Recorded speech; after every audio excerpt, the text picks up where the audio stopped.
Currently in Torchlight Infinite, there aren't that many minion skills. Right now you have Spirit Magus and Synthetic Troops.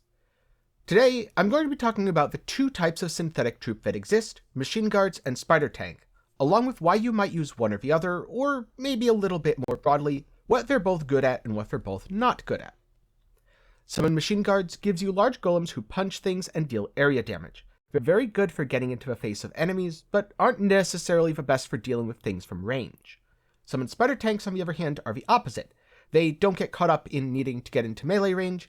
However, since they fire from range, they aren't as good at AoE, or generally clear.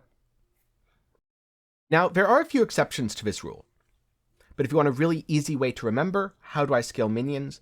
If the word minion isn't present on a modifier, it probably doesn't apply.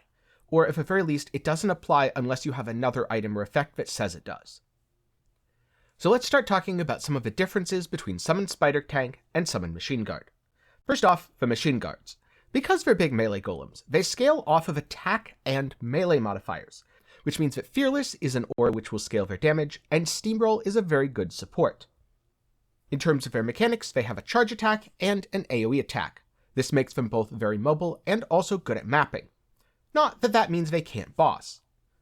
However, being melee, they do require a bit more repositioning and can sometimes get a little bit confused or stuck on terrain. Now, like I mentioned earlier, they're attack and melee, which makes it a little hard to use them in combination with Spirit Magus due to their scaling. Spirit Magus scales either off of melee spell or ranged attack, which, as you may have guessed, doesn't overlap very much with melee attack. So in general, if you're planning to use Summon Machine Guards, I wouldn't recommend building into Spirit Magus.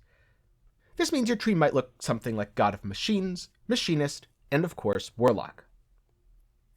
And if you want to know more about how to build a Summon Machine Guard character, the very same character that I'm using in this video, be sure to get subscribed, and while you're down there, leave a like. I'm going to be talking about this build in much more detail in an upcoming showcase. Before I get back to things, a special thanks to my patrons and channel members for the continued support, but more about that at the end. For now, let's start talking about Summon Spider Tank, because these are a ranged attack minion.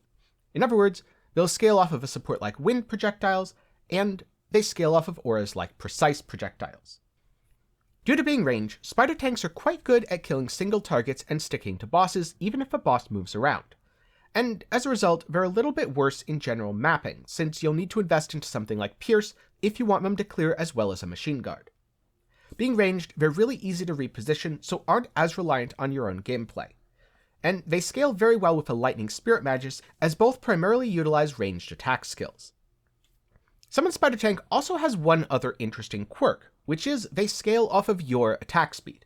Remember, at the top I said a general rule of thumb is, if a word minion isn't present on a stat, it doesn't apply. Attack speed and Summon Spider Tanks are an exception here. The more attack speed you get, the more attack speed your Spider Tanks will have. So if you happen to be using them, that's something to keep in mind. Which of course leaves the question from the title.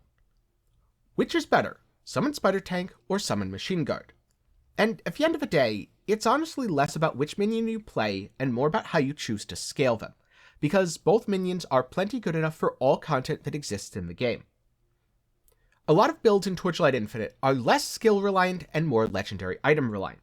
So for example, it makes a much bigger difference whether you're using the Decayed Mind Rings or the Machine Lord helmet in terms of how you build your characters. Personally, I do like using Decayed Mind for Machine Guards. It converts their phys damage to erosion, and while it does work for both, the fact that you can't really scale Spirit Magus with Machine Guard does make it a little bit awkward for our second choice, Machine Lord.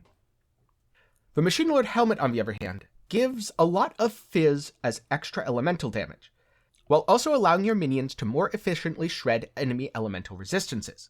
This is a lot better for Spider Tanks because you can also scale the Spirit Magus, which helps to make up for the downside of the Machine Lord severely limiting how many synthetic troops you have. But if you're not using either of these items, maybe you're just leveling through the campaign, it ultimately comes down to personal choice. Do you want big punchy golems that are pretty good at distracting enemies, or do you want little shooty golems that are very good at killing things? Personally, as someone who's played both, I do prefer Spider Tanks a little bit more for the leveling process.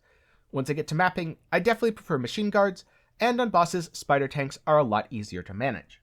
That said, I've been able to do a wide variety of content, including Tier 8, Path of Brave 5, etc., with various setups.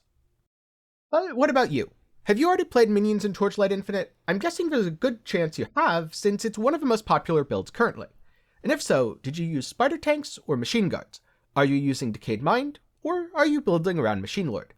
Let me know some of the setups you've had success with down below. And because it's come up a lot, one other important thing to remember. While billions and tens of billions of DPS are often used as selling points for builds, ultimately, those numbers don't matter. All that matters is if you can or can't clear the content in an efficient manner. And with most builds, you don't need that damage. In fact, a lot of the time, when you have that much damage, you're giving up defenses that would otherwise make your gameplay feel way better. So I don't want this to become a contest about which build does more DPS, because ultimately that doesn't matter and both can clear all content in the game. And of course, a special thanks to my patrons and channel members for the continued support. For as low as $1 a month, you can help make videos just like this one possible. Just follow the link in the description for more. While you're down there, be sure to leave a like, get subscribed for more content, or hop into Discord to join the conversation for yourself. If you do, be sure to react and give yourself a community role. If you want more to watch, there'll be a suggestion on screen right now, or you can check out my second channel, 10 Gaming Thoughts, where I have a variety of video essays, reviews, and more.